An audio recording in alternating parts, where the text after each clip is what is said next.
Good day, everyone. Welcome back to Clean Cut EDC. Finally, it has arrived, the Rhino by Miguel Hetzel and Pickled Steel. Yes, can't wait to do this unboxing. It is going to be an unboxing and overview, and I will give you guys a review once I've had the opportunity to really check out this knife. Right, so let's start off. First, I actually want to show you guys just another knife by Miguel Hetzel and Pickled Steel. Now, Miguel Hetzel, I think he's an 18-year-old knife designer from South Africa. How freaking cool is that?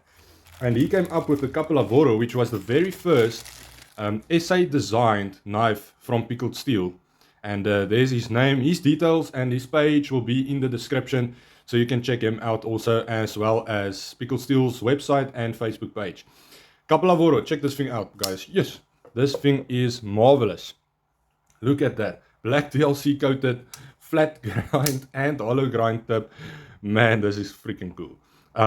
Such a unique design, and yeah, he really rocks it. He actually turned one of these into an ivory, and it's like an ivory scaled Voro.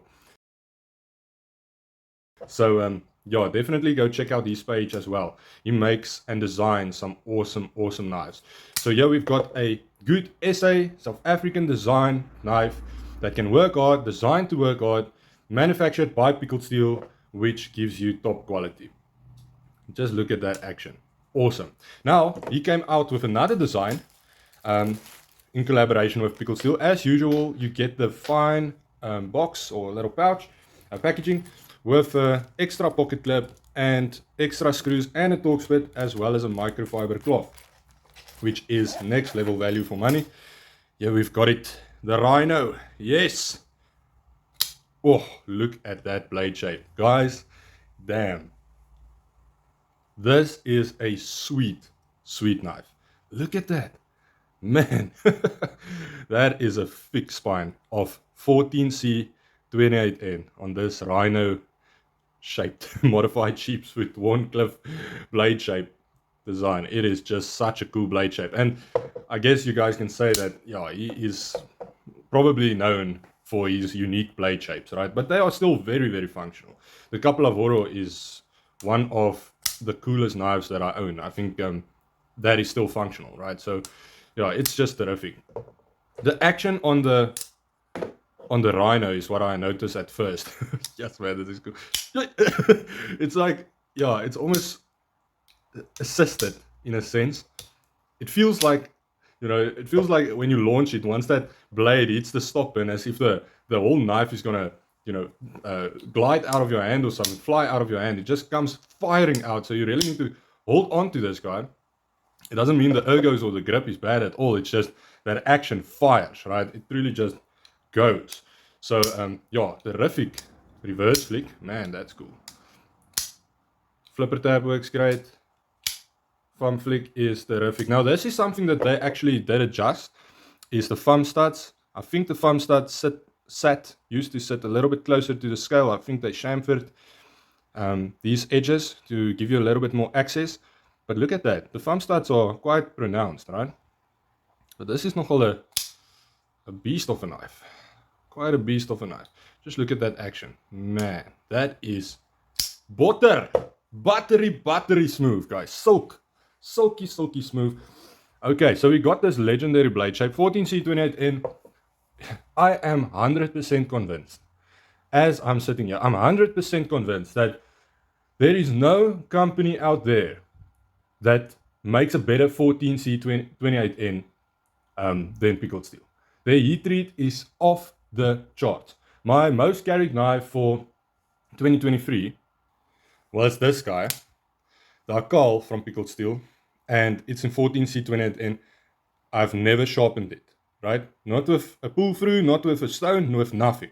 I've only stropped this knife, and it is still a razor.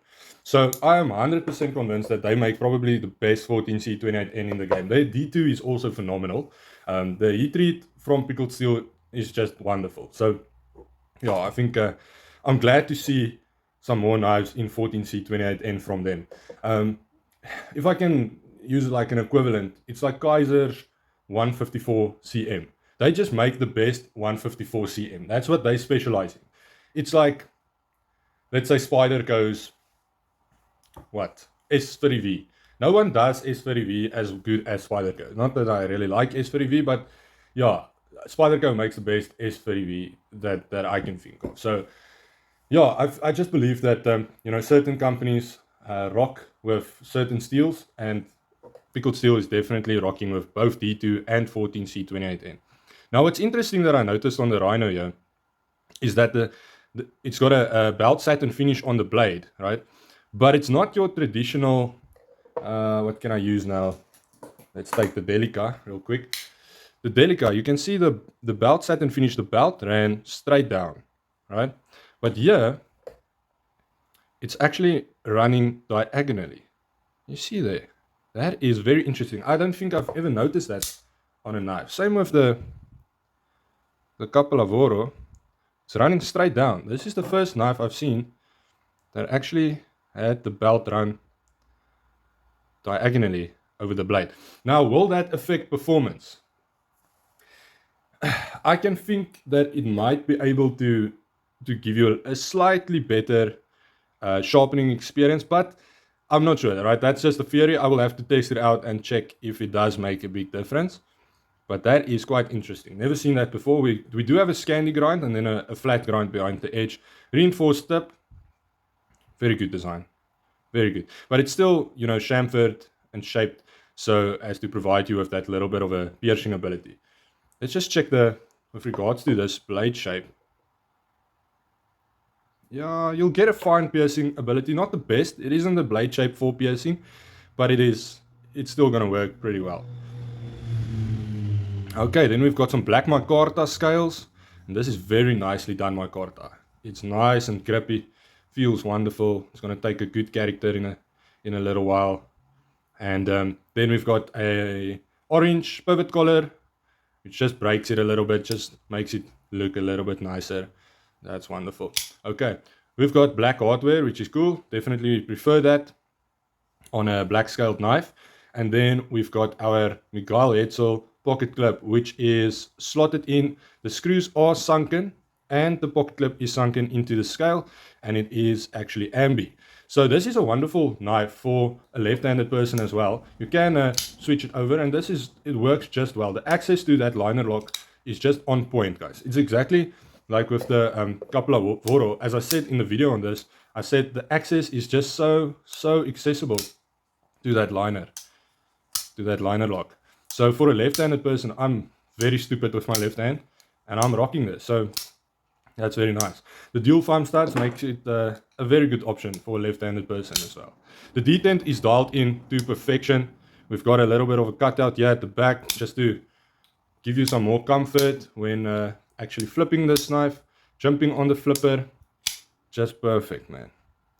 We've got no smile there at the choil, as you guys can see. It's got a sharpening choil, but there's no smile there. Will it develop a smile in the future? Probably. But who cares, right? That's not a big deal. Got some standoffs, and then we've got skeletonized stainless steel liners. Good, solid standoffs. This knife really stands out to me as a worker. It is on the heavier side, and we'll do a weight test in the review. But as for now, Miguel Hetzel, once again, man, you have knocked it out of the park with the Rhino. Such a cool name. Definitely fits the blade shape. Love it. Awesome design. Pickled Steel, well done on the manufacturing of this beautiful knife. This is a winner, right? And I can only imagine that I will fall in love with this thing even more as time continues. But for now, guys, that's going to be all. I will test it out. It will see my pocket regularly, and I will give you guys the full review in a little while. Okay, have a good day. Have a knife day. And remember that no knife means no life.